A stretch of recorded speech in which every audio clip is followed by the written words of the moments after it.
Hey folks, I'm Lisa Gower and I'm a faculty who teaches in human resource management as well as business administration. I'm sitting in my office preparing stuff for the fall for my students, lectures on human resource management and recruitment and selection and retention, all of those things. And I'm thinking a lot about the content I'm creating for students, but thinking about how it is lived in real practice.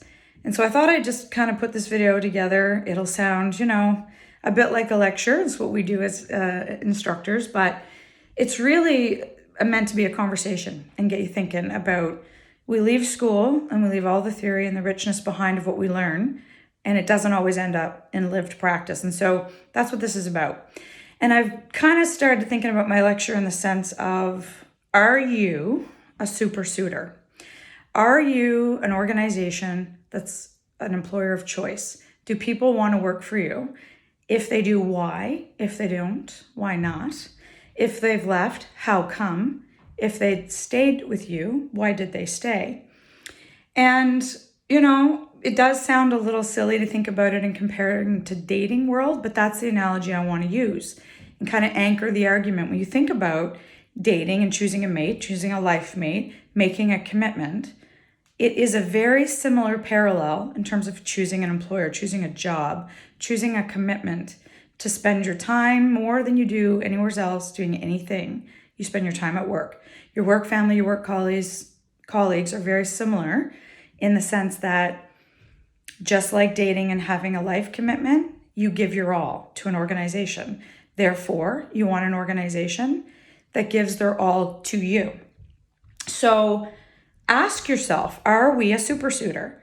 Are we actively pursuing, just like the dating world, in a way that advertises and sells what we do, gives people every reason to want to work here, every reason to want to stay, no reason to leave? Do you attract people in a way that gives them every reason to say yes?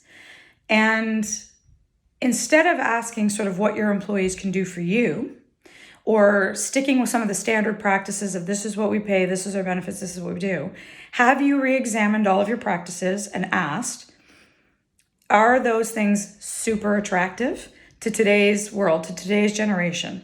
Not the old generation of people work and should be happy to have a job and happy to have a salary, but actually happy to be in your organization because it's a good place to be.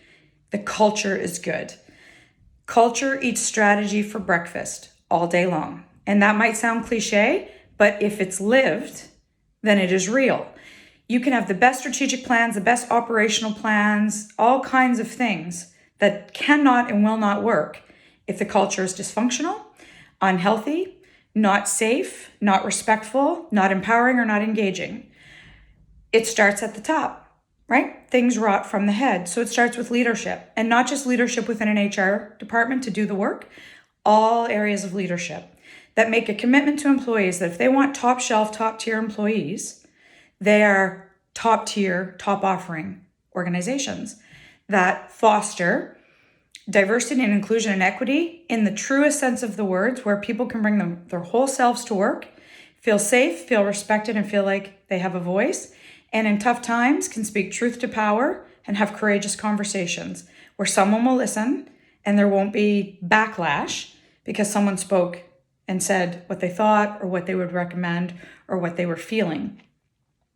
We don't, as an organization, typically, I say we, just sort of general we don't typically foster institutions like that. We still foster old school, older mentalities, more archaic hierarchical structures where we, can put out ads and put out typical job posts and just expect that people will come. But people come today, in today's world, millennials, exennials, the modern day employee has options, just like they do in the dating world. They want stimulation, they want freedom, they want opportunity, they want growth. And in organizations, have you asked yourself how you attract, how you retain, how you develop your talent, how you foster psychologically safe workspaces, how you empower and engage employees? If you've got a high turnover rate, have you asked them why they've left? And have you done anything with the information they gave you? Have you looked at the things that people have said and taken action? Most people would tell you they do not leave organizations. It's not usually about the money. People leave people. People leave relationships and leave organizations and leave managers, maybe for toxicity, harassment, discrimination, not safe workspaces, not feeling respected, not feeling valued. And if some of that is in the feedback somewhere, has that been examined and dissected? Have actions been put in place to truly rectify that and turn the culture of the organization around, where people can say the opposite, where I felt empowered and respected, where I mattered and I knew I mattered, where I was cherished? Just like in a relationship, people wouldn't stay with people if they didn't feel valued and cherished. They'd look elsewhere because they can. These are generations of younger folks who have grown up. We can call them entitled if we wish, or we can recognize that they have options, that they want to perhaps, ski on Fridays, have some flex time, have some flex options, have mobility options, don't want to be tied to one place. And it isn't just always about the money. It's often the culture and climate, how it feels to be somewhere, how they're received and how they're treated, how they're welcomed from day one, how they're grown and developed across. Those are the kinds of questions HR people need to be asking, and so do every level of management and executive teams and functional teams need to be asking themselves, what are we doing? Are we super suitors? The interview is a two-way process. Yes, we're interviewing, looking for great fit, looking for great alignment, looking for skill sets, looking for attitude, soft skills, hard skills, great.